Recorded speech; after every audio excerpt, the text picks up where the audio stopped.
Hindi siya nagpapaliwanag. So, mahirap talaga pag magpaliwanag kung hindi mo talaga alam kung paano mo ipapaliwanag yung mga ginagawa, no? At sana malinawan yung kanyang pag-iisip at binabati natin siya ng Merry Christmas at Happy New Year. Resulta sa mas maayos na serbisyo. Ang challenge po natin sa PhilHealth, let's work on both. Let's work on ensuring that you're efficient. Second, let's continue expanding the case rates. Now, based on the assessment of Congress, they have more than enough funds to cover for at least next year. Diba? Kasi kung dadagdagan natin yon, lalaki ulit yung inefficiency. We're not saying that we're not going to fund PhilHealth forever. Wala akong kongresistang gusto yon. Wala akong senador na gusto yon. Sinasabi lang ho natin, ayusin natin. Habang ganito lang ho. Bigyan ko kayo ng example, Konsulta Package. Napakagandang programa. Bawat Pilipino may 1,000 na free o 500. Nagsimula sa 500, naging 1,000 na pang free check-up every year. Diba? Pero ilan lang ang na-disburse last year? Diba? Kasi you have to also understand, PhilHealth is not the one delivering the service. PhilHealth is simply the insurance, is the financing arm. Depende po yan din sa kapasidad ng gobyerno, lalo-lalo na ng DOH at ng mga hospital, pati pribadong hospital, na mapaabot ang serbisyo. Yun po ang kailangan nating isang guni at yun po ang kailangan nating pag-aralan. In addition sa sinabi ni ni Kong Jude, hindi naman parate na ang sagot sa problema ng isang ahensya ng ating gobyerno lagyan ito ng pera, sa kaso ng PhilHealth, marami itong pera, marami itong pondo. Ang nagiging problema, yung kanyang utilization rate o kanyang paggastos,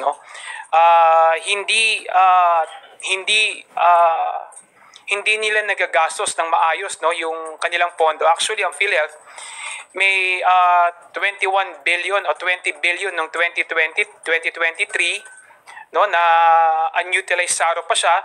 2024, another 20 billion na unutilized SARO din, So ibig sabihin, may pondo ang PhilHealth na hindi nagagamit.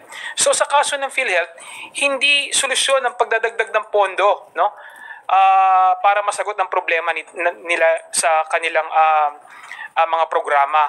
Ang kailangan dito is ayusin ng presidente at ng management. Yung lalong-lalo na yung kanilang pag-aalaga sa mga miyembro ng PhilHealth. At yun nga, nakakalungkot isipin na yung mga contributions ng ating mga miyembro is naiipon lang sa PhilHealth. Dapat ito ay binibigay nila sa mga karagdagang serbisyo na dapat nilang gawin at para at least maging makatulong sila sa buhay ng ating mamamayan. Sino ba naman na naglilingkod sa ating pamahalaan na ayaw mapaganda at maging comprehensive yung mga benepisyong ibinibigay ng PhilHealth. Siyempre kami rin gusto rin namin yun, pero katulad nga na sinabi ni Kong Jude kanina, hindi naman habang buhay hindi natin popondoan ng PhilHealth, Kailangan lang nilang ayusin yung kanilang mga programa at siguraduhin na nagagamit nila ng wasto yung pondo na ibinibigay ng mga miyembro at ng ating pamahalaan. Hindi sagot lagi, hindi sagot lagi sa problema ng mga ahensya ng gobyerno yung karagdagang pondo. Katulad ng PhilHealth nga, katulad ng sinabi ko kanina, ang PhilHealth nabibilaukan na sa dami ng pondo, hindi nito nagagamit ng maayos yung pondo na kanilang na meron sila. So nananawagan kami, ako personally nananawagan ako sa ating pamunuan ng PhilHealth na ayusin yung kanilang utilization at ibalik yung serbisyo sa ating mamamayan. Dahil kung hindi, baka mapilitan tayo na manawagan sa PhilHealth, sa mga opisyalis ng PhilHealth, kung hindi nila kayang gawin ang trabaho nila, umalis sila dyan at hayaan ang ating pamahalaan ng ating administrasyon na maghanap ng mga tao na kayang bigyan ng solusyon ang problema ng PhilHealth at yung merong talagang tao na merong malasakit lalong-lalo na sa ating mamamayan. Siguro dagdag ko lang para mabalanse din yung pagtingin natin, dapat ang tinatanong din natin saan napunta yung tinanggal natin na subsidiya. At napunta po ito una sa pagtatapos po ng Philippine Cancer Center. Mapupunta po ito sa patuloy na pagkumpleto ng improvements at expansion natin ng National Kidney at Lung Center of the Philippines. Mapupunta po ito sa pagpapalakas ng ating mga specialty centers sa ating mga regional hospitals. Ito po ay makakatulong in the long term para pa mas malakas. Kasi alam naman natin ang PhilHealth, hospital-based expense. Sa ngayon, although gusto ho natin, ako personally, kasama po ang tingong party list din, gusto namin mas palakas pa. Kahit yung home care, dapat kasama na rin ng PhilHealth. Although, kung nahirapan niya tayong maningil sa hospital, paano pa kaya kung home care na tayo mag-reimburse? But ideally, in the ideal world, that's what we want. And because that's what we need. And that should be the people's right. Dapat hindi na nga natin hinihingi yan kasi dapat nandyan na yan.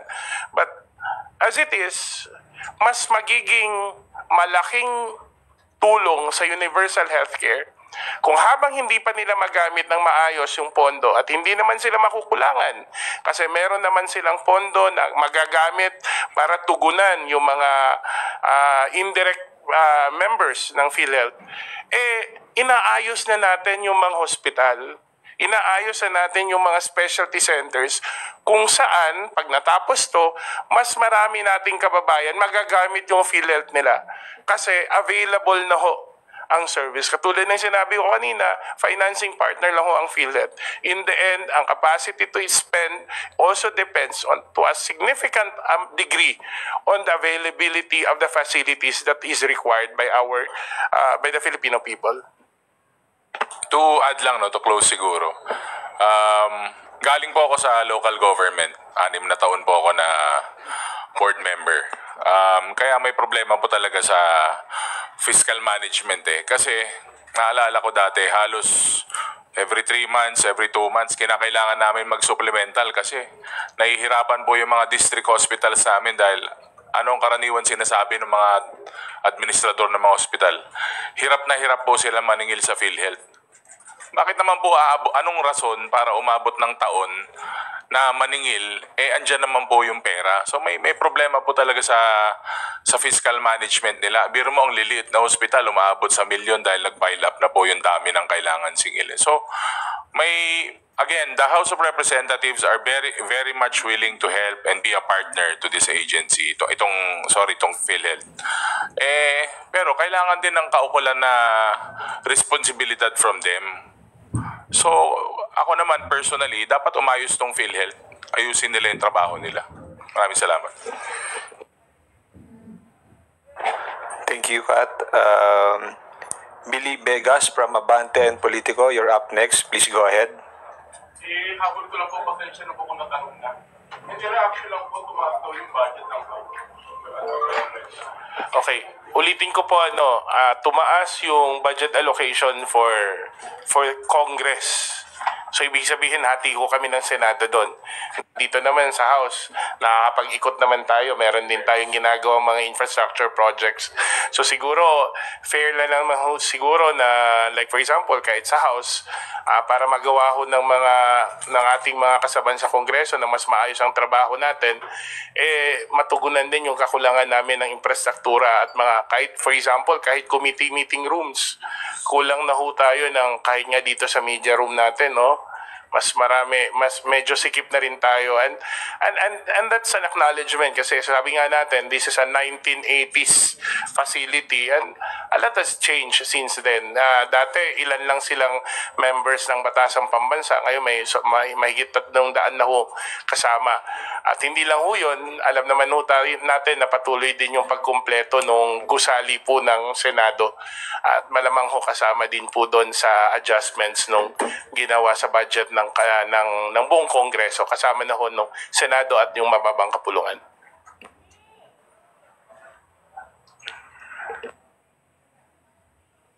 Billy, Melalis Moras from PTB4. You have the floor, ma'am. Hi, good morning po, Kongs. Balikan ko lang po yung statement this weekend ni Speaker Martin Romualdez. Hinikayat niya yung pag-create ng mega task force to run after price manipulators to force rice prices down. Ano pong masasabi niyo rito? At ito ay we understand na nagmula sa mga findings din ng House Quinta Committee. Well, tama naman po yung sinabi ni Speaker Martin, no? And again, if it gets created, itong mega task force na to para habulin po itong mga smugglers, yung mga nag-iipit po ng presyo. I mean, parang cartel na nga po, itong mga cartel sa ating commodities. Well, syempre, all the needed legislative support and actually the support from the House will be afforded dun sa move ni Speaker na yan. Napakalaking bagay talaga na ang pag-create ng mega task force para tignan at huliin yung mga nagmamanipulate ng presyo, lalong-lalo na ng bigas. Kailangan nga i-consider na yung price manipulation is maging heinous crime dahil talagang maraming tayong mga kababayan na lalong-lalo na yung mga mahihirap na naapektuhan dahil sa pagsasamantala ng mga ilang mga negosyante, lalong-lalo na sa presyo ng bigas. So, sinusuportahan natin yung hakbang ng ating speaker na mag-create ng mega task force para habulin kung sino man ang yung may mga pagkakasala na nagkakasala sa pagmamanipulate ng presyo. At yun nga, nananawagan tayo na sana i-consider din ng Kongreso na itong price manipulation, lalo-lalo ng bigas, maging heinous crime. Nakakailang hearing pa lang yung Quintacom, kita na ho natin yung extent po ng manipulation ng disparity ng presyo, ng supply, lalo na ng mga ng bigas nakikita. Wala ho tayong kakulangan sa supply pero maayos ang importation natin pero hindi bumababa ang presyo. At despite the many efforts of government, hindi pa rin natin ma-hold accountable kung sino man ang dapat may sala. I think the call of the speaker is not only timely but it's urgent, Kailangan talaga nating papanagutin. Kasi habang wala tayong nakikita na nananagot, ay patuloy na siguro people will take advantage of the situation. Kaya nga kailangan natin ng mas malakas na tugon. At we thank the speaker for raising this suggestion. And rest assured that I'd like to believe that Congress, especially those monitoring the Quintacom, would really be behind the speaker in supporting this proposal. Okay, isa na lang po about din dito. Kasi I understand this week meron po ulit hearing o hearings ang Quinta Committee. If you have idea lang po kung ano yung dapat abangan at ano yung specific tututukan for this week bago mag Christmas break ang House. Sa totoo lang hindi kami mga members ng Quintacom. Pero ganito na lang if I'm following it right paminsan-minsan I get to monitor what's happening at the Quintacom. They're still zeroing onto that reason bakit despite the supply, hindi mo bababa yung presyo. At identified naman natin kung sino ang importer, sino ang mga distributor ng bigas. At I'd like to believe that the Quintacom is moving towards holding people accountable para masampulan natin. Hindi naman pwedeng ganun na lang palagi ang kalakaran. Kailangan nating masampulan na meron talagang yung nagsasamantala ay syempre that be made accountable for their actions. Dagdag ko na lang, actually, may imbitasyon po naman, open naman po ang Quintacom even for non-members. Pero sabi ko nga po nung huling manifestation ko sa Quadcom hearing na yung naging problema yung problema sa drug cartel at yung problema po sa rice cartel, matagal na pong magkaakibat halos yan. Medyo nagulat po tayo sa statement ni Ginoong Jimmy Guban kasi sinabi niya since time immemorial pa na may rice cartel na ganyan. So doon nga po sa manifestation, sabi ko baka marami pong impormasyon saka ano ang pwede nilang i-share sa Quintacom. Pero again, nakasuporta naman po kami sa Quintacom, and as per the scheduling, wala pa po kaming idea sa specifics. Maybe you should ask the chair or senior vice chair para makatulong sa info. Thank you, Mela. You may speak now. Kenneth Basilio from Business World.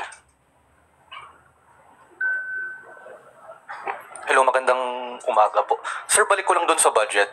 The 1987 Constitution states kasi that the state shall provide the highest budgetary priority to the education sector. Ano yung interpretation natin dito sa phrase na to? Well, there's jurisprudence at that end, no, na sinasabi ng Supreme Court na hindi ko lang makuha yung particular case that saying that the budgetary priority is not equal to the highest budgetary allocation. But we're not even taking it from that. We're just saying that if you put all together the sums allotted for all the education agencies na meron tayo, CHED, DepEd, SUCs, TESDA, at yung iba pang mga, kahit to isama natin yung mga infrastructure projects na may kinalaman sa education sector, significant pa rin ang ating allocation for education. Now, mahirap kasi na isusuma lang natin per agency. It doesn't work that way. We'll have to look at the entirety of the allocations that's provided for the education sector. At yan po ang interpretation ko bilang membro ng BICAM, no? Tinignan natin yan. Hindi ko lang mabigay ngayon exact numbers. But also, we have to understand, no, that ang tinanggal yung digitalization project. Diba? Yun yung nabawasan. Mahirap kasi na hinahalo natin lahat. Para maintindihan natin, may problema ho sa naging mga utilization at implementation ng digitalization project. At pareho po tayo ng pinanggagalingan. Ayusin muna, make it more efficient. At the same time, nag-shift din tayo sa focus sa human resource. Malaki ho ang allocation this year for the teaching supplies. Gawa ho ng bagong gawang batas yung sa increase ng chok allowance at teaching supplies. So, nandyan pa rin po ang pagprioridad sa education. Kaya nga po siguro, ako nakita ko na lang ang wisdom ng paggagawa ng budget every year para mas responsive po tayo. Hindi lang ho sa kung ano yung nakasulat sa konstitusyon, kundi kung ano rin yung pangangailangan natin sa bawat taon, ano ang mga kailangan ni prioridad, at ano din po yung extent ng isang agency na gamitin at gastusin yung perang ibinigay sa kanila. Mag-add lang ako sa konti kay Kong Jude. Let's also state or put into record po na in addition to the educational support po, yung infrastructure, mga binibigay pang ibang suporta, nakapasok din po, nakaakibat po sa ating mga local governments and national government yung mga pagtulong po, yung additional scholarships, yung mga educational assistance na binibigay po natin, ranging from 2,000 to 10,000. And yun nga po, meron ding local support from our LGUs. So it's actually really the priority of the national government and the local government po, yung education. Follow up lang po. So matotal po kasi sa education sector, 892 billion lang po yung nakuha allocations according to the BICAM report nga ng budget bill. This is in comparison sa 1.1 trillion. Hindi ba masyadong malaki yung disparity sa allocations? And how could we still justify na priority pa rin ito ng Total na ba yan, lahat ng agency? Opo, wala pa yung test actually kasi blanco. Pero CHED, DepEd, SUCs. Ilan yan? Infrastructure of your savings. 113.287 billion to DepEd, SUCs, CHED, TESDA. Pero still may about 100 billion pa rin na disparity between DPWH and the education sector po. How could we justify na priority pa rin? First of all, we have to consider Go ahead, go ahead. na lahat ng infra nilalagay dyan. Mga hospital, mga classroom, lahat po yan. Pati SUC buildings minsan nasa DPWH. So we'll have to take that into consideration. Last question po. Sir, nabanggit kasi ni Speaker Romualdez in July na the House of Representatives inaay yung passage ng EPIRA amendments by December. Mukhang hindi pa sumasalang sa plenary yung bill amending EPIRA. Ano po yung nangyari? Bakit po parang na-stall sa Congress? Vice Chair. Well, pinag-aaralan pa rin, nasa committee level pa rin yan, dahil nag-hearing pa rin, talagang yun nga, maraming hindi pinagkakasunduan, lalong-lalo na sa pagre-revise ng ating EPIRA law. So, nasa committee level pa rin, inaayos pa rin, at hopefully, bago matapos ang 19th Congress is magkaroon na ng amendment sa batas na yan. So, abangan natin, kasi hindi pa tapos yung hearing sa committee, talagang pinagtutuunan ito natin ng pansin para at least, once and for all, maging makakatulong sa ating pamahalaan at sa ating mga stakeholders, yung pagbabalangkas ng mga bagong pag-aamyenda, lalong-lalo na sa batas na yan.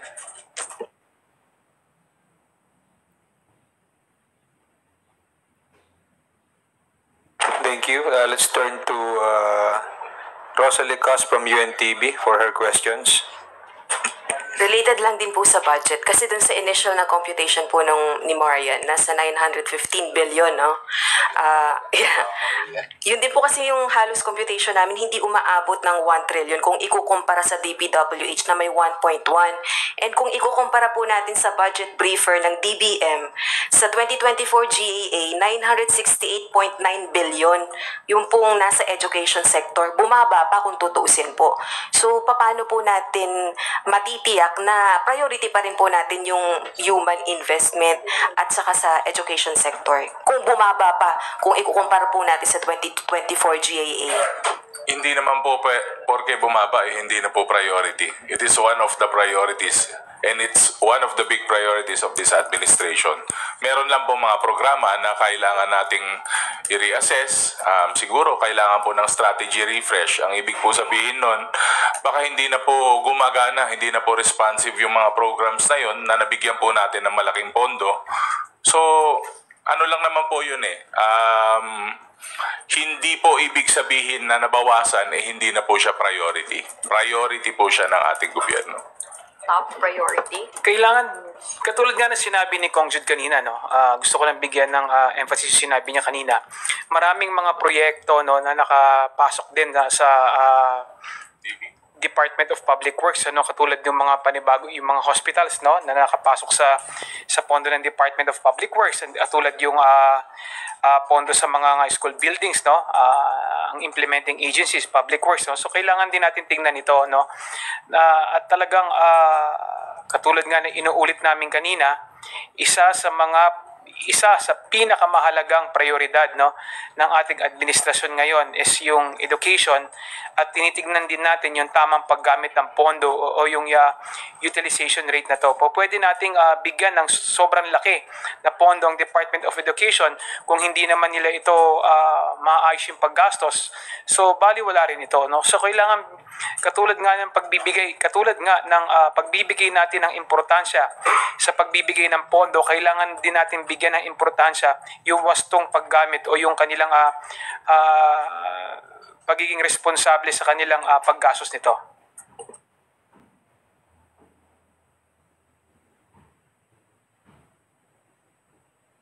Hello. Kanina po si Kong Ortega, meron po nabanggit about educational assistance. Doon po ba sa budget increase po ng House or ng Senate, meron din po bang anything na nakalaan para sa educational assistance? As implementing agency po yun sa DSWD. Pero wala po sa house. Hindi po kami nag-implement ng ano. Oversight lang po. Sorry, sir. Clarify ko lang. So, kasama po yun doon sa sinasabi natin na iba-ibang budget na pinaglalaanan for the education sector, yung mga scholarships and all. And do you have any information kung gaano po kalaki rin yung budget for the infrastructure para po sa mga classrooms and buildings? Kasi, if it's less than 200 billion, kasi 915 billion pesos po yung almost yung TESDA, CHED, and SUCs and DepEd, still way bigger pa rin po yung DPWH's 1.113 trillion pesos. As I said kanina, no, pag-usaping infrastructure, no, we cannot just easily sabihin natin na wala siyang direct correlation sa ibang mga aspects ng ibang priorities ng administrasyon. At yun po ang pananaw natin. Hindi ko mabigay, Marian, yung buong yung detalye. Wala ako dito, baka magkamali ako in terms of the numbers, no? Pero alam naman natin na kahit sa school buildings, sa mga facilities, sa mga eskwelahan, mga SUCs, yan po ay napapasok madalas sa budget mismo ng DPWH. And I'd like to believe it's a significant amount as compared to the other infrastructure projects. Hindi man siguro kasing laki, pero malaki. Diba? Secondly, I'd like to reiterate lang yung sinabi ni Kong Paulo na hindi porket nabawasan for this year yung allocation ng budget, hindi na, it makes that particular aspect of that particular concern less of a priority. Kailangan din natin tignan yung kabuuan. Anong mga batas, polisiya ba yung ating nailaan, ating napirmahan ngayong nakaraan taon para mapakita ang suporta ng administration para sa education sector. Meron tayo mga bagong batas na nagpapakita nung priorities, yung moratorium on student loans in terms of disasters. Nandun yung pag-increase ng CHOC allowance. Nandito yung basic education, mental health. Sa susunod siguro na mga buwan, pag-uusapan din yung patuloy na pag-increase ng IGASPE. May maraming pamamaraan din para mapakita ng administrasyon yung priority. Be it as it may, we understand that the Constitution says that education is the highest budgetary priority, no? And we're consistent on that. Kasi sa kahit nga siguro sa pag-identify natin ng infrastructure project, palaging mas matimbang pag may usapin ng pag-aaral, even in terms kanina na-mention ni Kong Paulo, yung mga educational assistance, may matimbang din yun. Yung pamamaraan lang ng pagpondo, hindi lang ho natin tinitignan kung magkano ang kailangan. Titignan din natin magkano ang kaya ding gastusin ng isang ahensya sa loob ng isang taon. At yun po yung madalas hindi natin nabibigyan ng emphasis. Because if we fund them now and they are not able to utilize it, and they're only adding up to the inefficiency. Especially with all due respect to the current secretary, kasi ang current secretary kapapasok lang ngayong taon, we want to give him also that sense of confidence na kung ano man i-allocate niya yun, ay talagang magagastos at ma-utilize ng ahensya. At dagdagan ko na lang yung sinabi ni Kong Jude. Actually, hindi lang naman sa inefficiency. Sa efficiency din, nagkakaroon ng rason kung bakit medyo nagbabawas tayo sa budget. Like, for example, 2023, kunwari, kailangan po ng 400 na classrooms sa buong Pilipinas. Kung natayo po yung 400 na classrooms na yon, ano pa po ang rason na magdadagdag ka ng 400 na classrooms for the following year?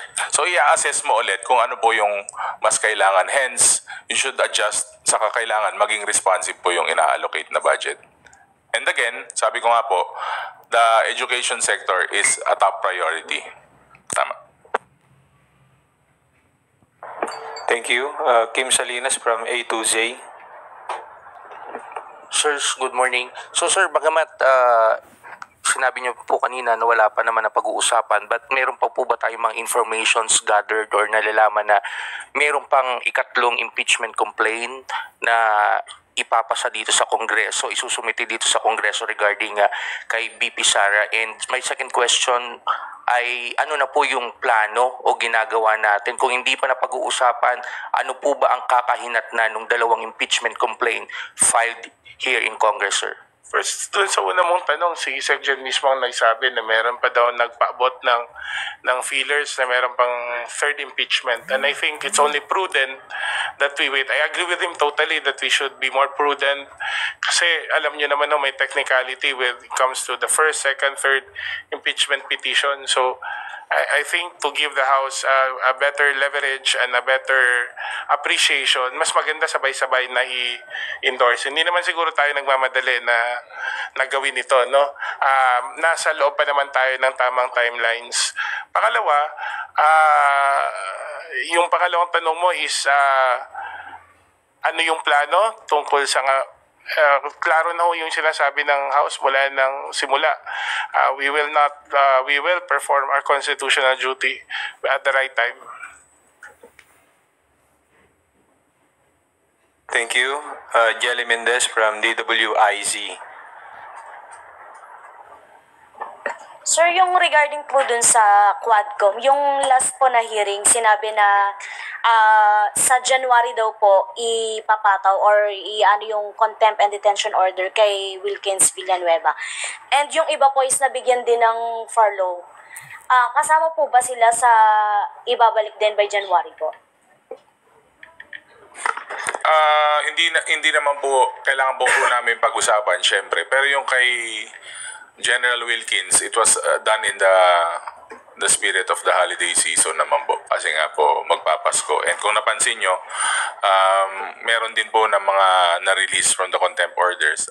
It was assessed naman, hindi lang po ng komite, pero meron din po mga binigay po na reports from the medical doctors. So again, for humanitarian considerations din po yun. Yung side nyo na lang po regarding sa payag po ni Senator Bato de la Rosa na yung ginagawa daw pong investigasyon is hindi daw po in aid of legislation. Ano daw po? In aid of persecution. Actually, nasagot na namin kanina. So, Senator Bato, in aid of legislation po yun.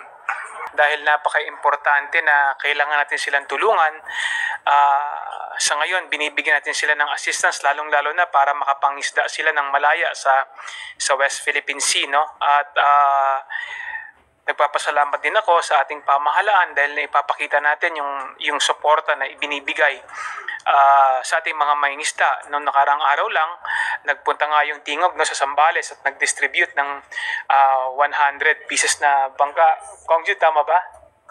No, sa ating mga mangisda, no? So dito na ipapakita ng ating gobyerno yung suportang ibinibigay natin. At saka sa ngayon, yun nga, nakakita rin tayo ng pagmamalabis, no? Lalong-lalo na yung mga illegal na mga Chinese vessel na naandun dahil talagang napakadami nga din nila na nangingisda, no, doon sa lugar na yon. At talagang nakakita rin tayo ng mga pang-aabuso nila lalong-lalo na sa mga ating mga corals, no, sa ating mga natural resources doon. So talagang sana ihinto na rin, no, ng China yung pag-i-intrude, no, sa ating teritoryo, no. Dagdagan ko lang yung sa question mo kasi I was there na nagpunta kami sa Zambales noon. Hindi ko makakalimutan kasi ang tamis ng mangga doon eh. Oo, grabe. Pero I had a chance to talk with sa mga kasama nating mangingisda doon. Marami pong isda lalo sa Baho de Masinloc kasi highway po yan eh. Tuna highway. Sabi nga po nila, pag binaba mo yung kamay mo sa tubig, makakuha ka ng tuna. Ganun kadami yung isda kasi daanan po yan. Actually, marami po nangingisda dyan, mga kapitbahay natin. Pero ang nagiging problema nga po ng mga fisher folks natin, binubugaw sila nito mga Chinese vessels, yung mga nanggugulo dyan. So, tingin ko, hindi tingin, actually, in-state nila during the hearing to na nakalimutan ko lang yung dami ng tonelada, pero nung nag-umpisa na silang bugawin, parang half na lang yung nakukuha nila na tons ng isda. So marami pong isda. Sana nga po. Pero recently wala pang pare. Wala pang mga reports from our fishermen na binubugaw sila recently sa mga fishing activities na ginagawa nila. Tama po yun. Last week, nandun po si Congresswoman Yeda Romualdez. Tama po yung sinabi ni Kong Jay, no? Si Kong Yeda was in Zambales last Thursday, para mamahagi ho ng mga motorized bangka para sa ating mga fishermen. Nakita ho natin na itong usapin ng West Philippine Sea, hindi lamang talaga security problem, but it's really an economic problem also for our fisher folks. So nakikita natin ang pangangailangan na hindi lang sila tulungan, at bakit siguro ang DA kailangan na rin aralin paano natin may expand at may improve ang ating fishing industry. For the longest time, talagang nakadepende tayo sa subsistence fishermen, yung mga araw-araw lang pumapalaot, pero hindi natin nakikita ang mas malaking potensyal kung meron tayong mas malakas na fishing industry. Kung sakto sana ang mga fish ports natin, kung sapat sana yung mga cold storage natin, yun siguro ang kailangan natin tignan. Hindi lang ho ito usaping ekonomiya, usaping food security din po ito. At siguro sa mga susunod na pagdinig ng Kinto ko, may mabuti ding tanungin natin ano ba talaga ang plano ng DA para maipa-improve. Hindi ho nakakatuwa at siguro nakakatuwang isipin na ang isang bansang binubuo na napakaraming isla ay nag-aangkat ho ng isda sa ibang bansa. I think that alone tells us that something is wrong and something must be done in order to correct the situation. Yan din ang isa sa mga, in addition lang, yan din ang dahilan kung bakit naalala ko noong nakaraang budget hearing ng Department of Agriculture, pinahold ko yung budget ng BIFAR, dahil nga nakakaramdam tayo ng kakulangan sa pagtulong ng BIFAR sa ating mga mangingisda, lalong-lalo na sa yung mga mangingisda natin sa West Philippine Sea, at kailangan patuloy natin protektahan, bigyan ng suporta yung ating mga mangingisda, dahil talagang nalalagay sa peligro yung kanilang mga buhay. Until now nga, meron pang mga cases na nire-resolva, yung ating pamahalaan, dahil may mga nawawala pa tayong mga kababayan na naandun, at ang tingin nga natin is ito yung mga mangisda na talagang hinuli ng mga Chinese, so nananawagan pa rin tayo sa BIFAR, na sana patuloy pa rin nilang suportahan at dagdagan yung ayuda na ibinibigay sa ating mga mangingisda. Talagang napakahirap ng buhay ngayon. At yun nga yung kakulangan, lalong-lalo na sa pangingisda, dahil sa totoo lang, sobrang dami ng Chinese, at hindi lang Chinese, mga ibang nationality pa, may mga Vietnamese pa tayo, na nangingisda, sa may Baho de Masinloc. Dapat nga, mga Pilipino lang yung mga nanguhuli dyan. Kaso, hindi rin naman natin mapigilan, yung mga ibang nationality na nagpupunta dyan para mangisda. At nagkakaroon nga ng pang-aabuso, lalong-lalo na sa natural resources ng ating dagat, so kailangan pa rin ng tuloy-tuloy na suporta, dahil kawawa yung mga mangingisda ng Baho de Masinloc na talagang naapektuhan dahil sa pang-aabuso ng mga ibang nationality dito sa ating resources na pandagat.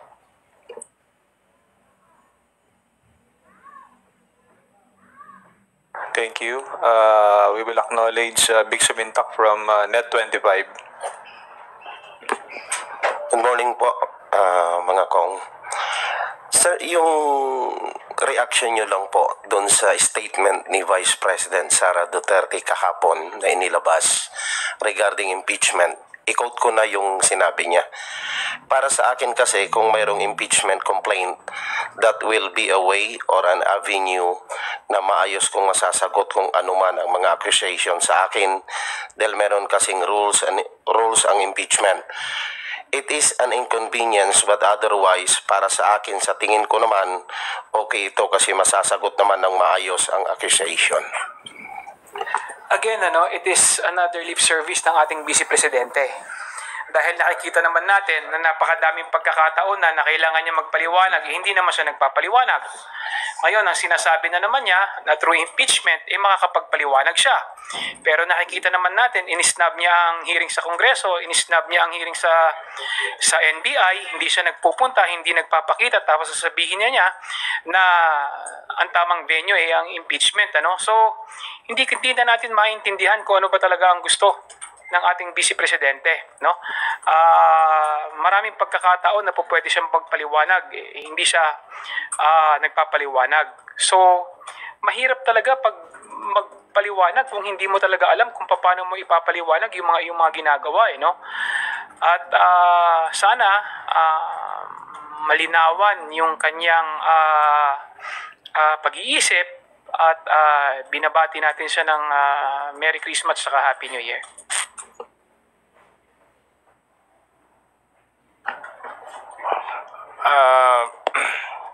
Katulad ng sinabi ni Kong Paulo, no, maraming pagkakataon na sana ang meron ng pangalawang Pangulo para explain at magpaliwanag at mag-cooperate sa mga investigasyon, hindi lang ho dito sa Kongreso, kahit po sa NBI. But it seems like the Vice President has always made it a point to show that she's above the law. It seems like the law should apply to everyone except to herself. So mahirap po yun. Well, kung sinabi man yun ng pangalawang Pangulo, we welcome it in the spirit of Christmas. We look forward to it, di ba? Na sana, kasi hindi naman ho kung gugustuhin lang ni VP Sara na sumagot sa impeachment. Tungkulin po niya na sumagot. Sabi nga ng sinasabi natin, public office is a public trust. Hindi po depende sa amin kung kailangan naming sagutin ang mga katanungan ng bayan. Tungkulin po namin na sagutin ang aming mga pananagutan sa taong bayan. Well, tama po siya. Pero ang problema, pag wala pong impeachment, sana naman po siya sasagot. So, baka wala na naman. So, siguro mas maganda po na gawa na lang, hindi po salita. Salamat po. Thank you, Vic. We will now ask okay na?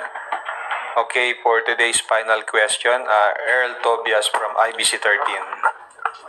Good morning po, Kongs. Earl po. Last question.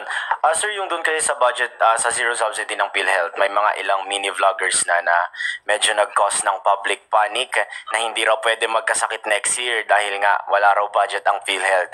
So, sir, direct message na lang siguro natin sa publiko para masiguro na hindi mabibitin yung mga benepisyo nila next year, sir. Well, sa mga kababayan po natin, klaro ho yung mga numero. Hindi po matitigil sa isang taon. May sapat pong reserbang pondo ang PhilHealth para matugunan, hindi lang para sa isang taon, 2 taon pa po. At hopefully by then we have already corrected so we could put in more and even probably more funds to PhilHealth once the corrections are made, the adjustments are made. Una, wag ho kayong magkakasakit. Kahit may PhilHealth o wala, hindi po magandang nagkakasakit. Pangalawa, hindi po pwedeng masabi na walang pera. May pera po ang PhilHealth. Nandyan po yung mga patuloy po ang ating mga subsidiya. Ang ating mga packages. At hindi lang ho, madadagdagan pa. Asahan natin, katulad ng sinabi ni President Mandy Ledesma, madadagdagan pa by next year ang mga case rates natin. So, siguro naman, kailangan lang ito magtulungan. Magtulungan tayong lahat. May pangunawa at bukas na isipan. At sasabihin ko lang ho din sa mga nagpapakalat ng maling kwento, maawa naman kayo sa taong bayan. Pamasko nyo na lang sa amin, tigilan nyo ng pagsisinungaling. Pangatlo, dun sa sinabi ni Kong Jude, masakit po talaga mabitin. Kaya sinisigurado po natin na sa taong bayan po na PhilHealth has more than enough funds to cover its members for the entire year. klarong-klaro po yun. Itong mga nagpapakalat po ng fake news, baka hindi pa po sila membro ng PhilHealth, kaya bitter sila. Kaya itigil nyo na yung mga kalokohan na pinagagagawa nyo.